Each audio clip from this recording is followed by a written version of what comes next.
देखिए, जब भी हमें कोई प्रॉब्लम होती है या फिर होने वाली होती है तो हमारी बॉडी कुछ साइन एंड सिम्टम्स शो करती है, जिसे देखकर हम प्रॉब्लम के बारे में जान सकते हैं।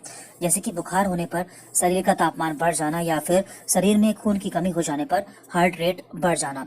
इसके अलावा ऐसे बहुत सारे वाइटल साइंस होते हैं जिनको आप घर पर ही जान सकते हैं। तो आज की वीडियो में हम उन सभी वाइटल साइंस के बारे में बात करने वाले हैं। तो यहाँ पर हमारा पहला वाइटल साइन है ब्लड प्रेशर या फिर बीपी।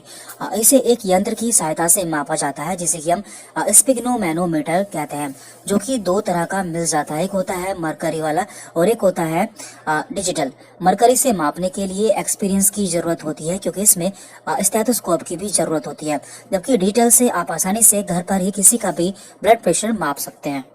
तो पहले हम ये जान लेते हैं कि ब्लड प्रेशर क्या होता है। देखिए, हमारा खून जिन नलिकाओं में बहता है उन नलिकाओं की दीवार पर एक प्रेशर या फिर दबाव डालता है, जिसे कि हम ब्लड प्रेशर कहते हैं। यह ब्लड प्रेशर दो तरह का होता है, एक होता है सिस्टोलिक और एक होता है डायस्टोलिक। सिस्टोलिक को हम ऊपर का प्रेशर भी कहते हैं, जिसकी नॉर्मल वैल्यू 120 होती है, जबकि डायस्टोलिक ब्लड प्रेशर की नॉर्मल वैल्यू 80 होती है। तो यहाँ पे हमने एक चार्ट लिया है जिसकी मदद से हम ब्लड प्रेशर को समझने की कोशिश करेंगे। देखिए, जब भी आप किसी का ब्लड प्रेशर मापेंगे तो आपको कैसे पता चलेगा कि उसका ब्लड प्रेशर नॉर्मल है या फिर बढ़ा हुआ है या फिर कितना बढ़ा हुआ है, तो इससे हम समझ लेंगे। देखिए, यहाँ पे हमने दिया हुआ है, यहाँ पे लिखा है ब्लड प्रेशर कैटेगरी। इसके बाद यहाँ पर है सिस्टोलिक ब्लड प्रेशर यानी कि ऊपर का ब्लड प्रेशर। देन लास्ट में यहाँ पर है डायस्टोलिक ब्लड प्रेशर यानी कि नीचे का ब्लड प्रेशर। तो हमने जाना था कि जो हमारा नॉर्मल ब्लड प्रेशर होता है यानी कि एक सामान्य ब्लड प्रेशर होता है, वो सिस्टोलिक हमारा 120 या फिर उससे थोड़ा सा कम होता है, जबकि हमारा डायस्टोलिक ब्लड प्रेशर 80 या फिर उससे थोड़ा सा कम होता है।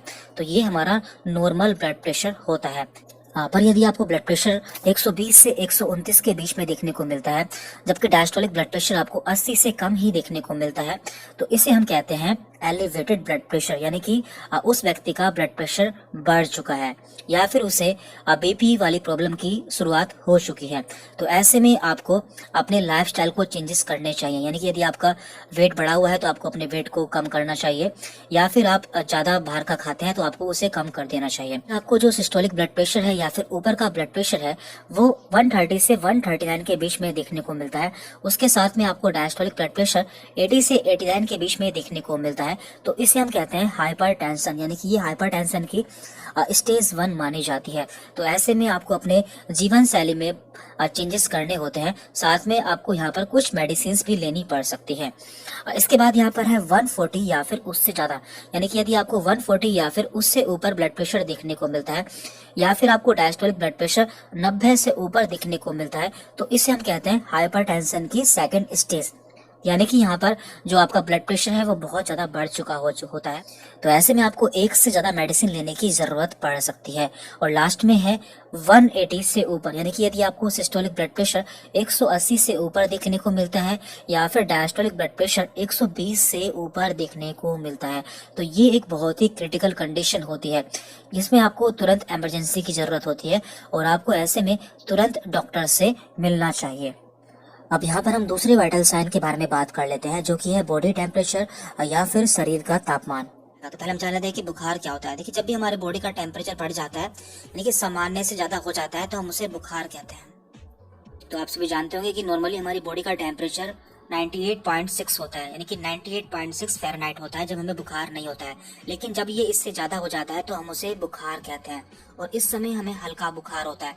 लेकिन यदि ये 103 या 104 हो जाता है तो हम उसे हाई फीवर यानी कि ज्यादा बुखार कहते हैं। इसके अलावा यदि ये 105 या फिर 106 हो जाता है तो हम उसे वेरी हाई फीवर, यानी कि इस पेशेंट को बहुत ज्यादा बुखार है। और यदि ये 106 से भी ज्यादा हो जाता है तो हम इसे हाइपर पायरेक्सिया कहते हैं और ये बहुत ही डेंजरस कंडीशन होती है। तो आप सभी जानते होंगे कि हमारी बॉडी में टेम्परेचर को कैलकुलेट करने के लिए मेनली 4 रूट्स का यूज किया जाता है। इसमें पहला है ओरल, यानी कि इसमें हमारी जीभ के नीचे थर्मामीटर रखा जाता है और हमारा टेम्परेचर देखा जाता है। इसके अलावा दूसरा होता है अंडर आर्म, हमारे अंडर आर्म में भी थर्मामीटर रखा जाता है, हमारा टेम्परेचर देखा जाता है। इसके अलावा रेक्टल में एंड कान में, मतलब कि ईयर में। तो हम इन चारों माध्यम से अपने टेम्परेचर को देख सकते हैं कि कितना है। तो इनमें थोड़ा थोड़ा अंतर होता है, तो वो भी आपको पता होना चाहिए। तो अब हम जान लेते हैं कि बुखार आने के क्या क्या कारण होते हैं। तो पहले हम यहाँ पर ट्रॉपिकल फीवर्स के बारे में बात कर रहे हैं। इसके बाद हम जानेंगे कि इंडिया में बुखार आने के क्या क्या मुख्य कारण होते हैं। तो देखिए, यहाँ पर dengue, malaria, pneumonia, typhoid, meningitis, sepsis या फिर टाइफस। तो ये सभी मेन कारण होते हैं। अब हम बात कर लेते हैं कि इंडिया में मेनली बुखार किस वजह से आता है। तो देखिए, हमारे इंडिया में बुखार आने के मुख्य 3 रीजन होते हैं। पहला डेंगू, दूसरा मलेरिया और तीसरा टाइफाइड। तो यदि किसी को बुखार आता है तो या तो उसे डेंगू होगा या मलेरिया होगा या फिर टाइफाइड होगा।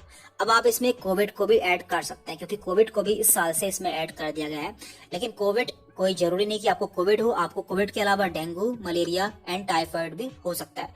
अब हम तीसरे इंपॉर्टेंट वाइटल साइन के बारे में बात करने वाले हैं, जो कि है पल्स या फिर हार्ट रेट। आप सभी जानते हैं कि हमारा हार्ट लगातार बीट करता रहता है, जैसे कि हम हार्ट बीट कहते हैं। और हमारा हार्ट 1 मिनट में जितनी बार बीट करता है उसे हम हार्ट रेट कहते हैं। इस हार्ट रेट को हम अपनी आर्टरीज में भी फील कर सकते हैं। हमारी बॉडी में कुछ ऐसी आर्टरीज पाई जाती है जहां पर हम अपने हार्ट रेट को देख सकते हैं, और वहां पे इसे हम पल्स रेट कहते हैं, जिससे हम जान सकते हैं कि हमारा हार्ट रेट बढ़ा हुआ या फिर कम तो नहीं है। अब हम जान लेते हैं कि किस तरह से आप अपने पल्स रेट को जान सकते हैं कि आपका पल्स रेट कितना है।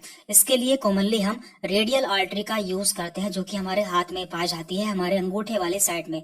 यहाँ पर आपको अपनी 2 फिंगर रखनी है और अपनी पल्स को फील करना है। आपको यहाँ पर 30 सेकंड तक काउंट करना है कि यहाँ पर कितनी बार बीटिंग होती है। देन आपको उसे 2 से मल्टीप्लाई कर देना है। तो इस तरह से आप देख पाएंगे कि आपका 1 मिनट में कितनी बार यहाँ पर आपको पल्स फील होती है। तो वही आपका पल्स रेट होता है। अब हम बात कर लेते हैं कि पल्स रेट की नॉर्मल वैल्यू कितनी होती है, यानी कि जब आप उसे 1 मिनट में कैलकुलेट करते हैं तो उसकी वैल्यू कितनी आनी चाहिए। तो यदि हम बात करें अडल्ट्स में, यानी कि नॉर्मल इंसान में, तो इसकी वैल्यू 60 से 100 बीट प्रति मिनट आनी चाहिए। जबकि बच्चों में इसकी वैल्यू 70 से 150 बीट प्रति मिनट होती है। जबकि इन्फांट्स यानी कि नवजातों में इसकी वैल्यू 100 से 160 बीट प्रति मिनट होती है। तो ये इसकी नॉर्मल वैल्यू होती है। तो हमने देखा था कि हमारे पल्स रेट या फिर हार्ट रेट की नॉर्मल वैल्यू 60 से 100 प्रति मिनट होती है, जो कि एक नॉर्मल वैल्यू है। यदि ये 60 से कम हो जाती है तो हम इसे ब्रेडिकार्डिया कहते हैं। मींस हमारा पल्स रेट या फिर हमारा हार्ट रेट कम हो चुका है।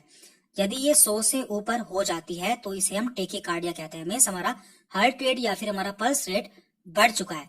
तो ये किस किस कंडीशन में होता है वो भी हम जान लेते हैं। तो सबसे पहले हम बात कर रहे हैं टेकीकार्डिया, यानी कि जो हमारा पल्स रेट होता है या फिर हमारा हार्ट रेट होता है वो कब बढ़ जाता है या फिर 100 से ऊपर कब हो जाता है।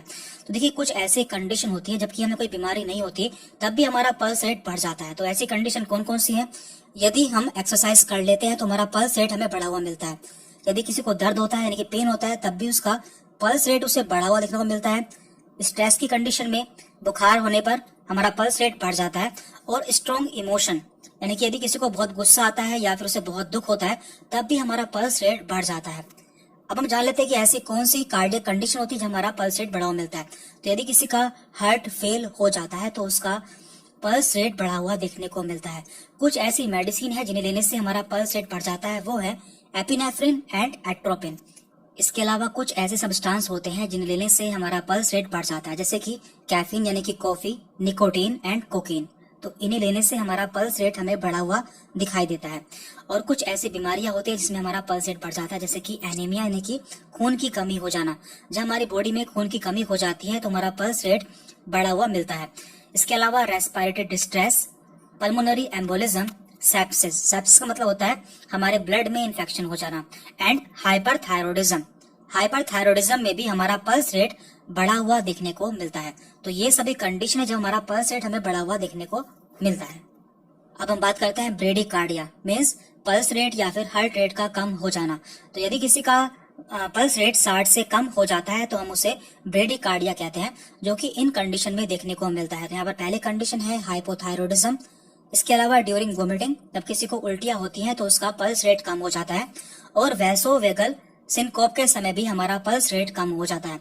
इंक्रीज इंट्राक्रेनियल प्रेशर, जब हमारे ब्रेन का क्रेनियल प्रेशर इंक्रीज हो जाता है तब भी हमारा पल्स रेट कम हो जाता है।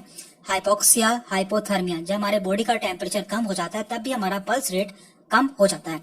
इन्फेक्शन के समय एंड जॉन्डिस के समय भी हमारा पल्स रेट कम हो जाता है। इसके अलावा डिप्रेशन के समय भी हमारा पल्स रेट कम हो जाता है।